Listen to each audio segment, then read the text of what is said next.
പാതി പണി കഴിഞ്ഞ വീടിടിഞ്ഞ് സഹോദരങ്ങൾ മരിച്ചു എന്ന ദുഃഖകരമായ വാർത്തയാണിത്. പാലക്കാട് അട്ടപ്പാടി കരുവാരൂരിലാണ് സംഭവം. സഹോദരങ്ങളായ ആദി 7 വയസ്സാണ്, അജ്നേഷ് 4 വയസ്സ് എന്നിവരാണ് മരിച്ചത്. ബന്ധുവായ കുട്ടി 6 വയസ്സുള്ള അഭിനയയ്ക്ക് ഗുരുതരമായി പരിക്കേറ്റു എന്ന വിവരം കൂടി വരുന്നുണ്ട്. വളരെ ദാരുണമായ ഒരു വാർത്ത ഈ സായാഹ്നത്തിൽ ഇപ്പോൾ പ്രേക്ഷകരെ നമ്മയുമെല്ലാം തേടി എത്തിയിരിക്കുകയാണ്. പാലക്കാട് അട്ടപ്പാടി കരുവാരൂരിൽ പാതി പണി കഴിഞ്ഞ വീടിടിഞ്ഞു വീണ് സഹോദരങ്ങൾ മരിച്ചു.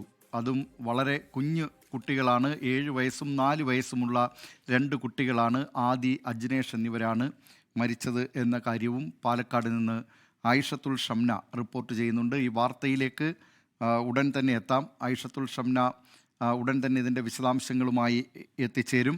വളരെ ദാരുണമായ സംഭവമാണ്. സഹോദരങ്ങൾ പാതി പണി കഴിഞ്ഞ വീടിടിഞ്ഞ് മരിച്ചു എന്നത്.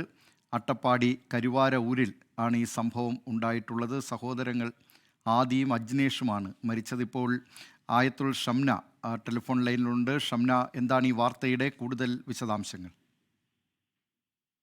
ദിലീപ് കുമാർ, അല്പം മുമ്പാണ് ഈ ദാരുണമായ സംഭവം ഉണ്ടാകുന്നത്. അട്ടപ്പാടിയിലെ കരുവാരൂരിലാണ് ഈ സംഭവം നടക്കുന്നത്. പണി പകുതിയായ വീടിന്റെ ചുമർ ഇടിഞ്ഞു വീണാണ് സഹോദരങ്ങളായ 7ഉം 4ഉം വയസ്സുള്ള 2 സഹോദരങ്ങൾ മരിച്ചത്. ആദി, അജ്നേഷ് എന്ന സഹോദരങ്ങളാണ് മരിച്ചത്. ഒപ്പം തന്നെ ബന്ധുവായ അഭിനയ എന്ന 6 വയസ്സുകാരിക്കും പരിക്കേറ്റിട്ടുണ്ട്. സാരമായി തന്നെ പരിക്കേറ്റിട്ടുണ്ട് എന്നാണ് മനസ്സിലാക്കുന്നത്. പണി നടന്നുകൊണ്ടിരിക്കുന്ന ഒരു വീടായിരുന്നു. അതിനിടയ്ക്ക് ആണ് ഇത്തരത്തിലുള്ള ഒരു സംഭവം ഉണ്ടാകുന്നത്. ഇതിന്റെ മറ്റു കാരണങ്ങൾ, ഈ ബലക്കുറവാണോ, എന്താണ് സംഭവിച്ചത് എന്നുള്ള അടക്കമുള്ള കാര്യങ്ങൾ അന്വേഷിച്ചു വരികയാണ്. എന്തായാലും ഈ കുട്ടികളെ ഇപ്പോൾ ആശുപത്രിയിൽ പ്രവേശിപ്പിച്ചിട്ടുണ്ട്. ഈ ഗുരുതരമായി പരിക്കേറ്റ കുട്ടിയെ അടക്കം ആശുപത്രിയിൽ പ്രവേശിപ്പിച്ചിട്ടുണ്ട്. ദിലീപ് കുമാർ, വളരെ ദുഃഖകരമായ ഒരു വാർത്തയാണ് പാലക്കാട് നിന്ന് വരുന്നത്.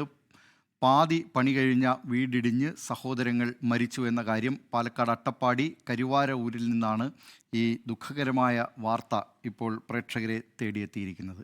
ലോകത്തെവിടെയായാലും ഏത് സമയത്തും 24 വാർത്തകളും ഓഗ്മെന്റഡ് റിയാലിറ്റി പാക്കേജുകളും എക്സ്പ്ലെയിനറുകളും വിശദമായി കാണാൻ ഞങ്ങളുടെ യൂട്യൂബ് ചാനൽ നിങ്ങൾക്ക് സബ്സ്ക്രൈബ് ചെയ്യാം.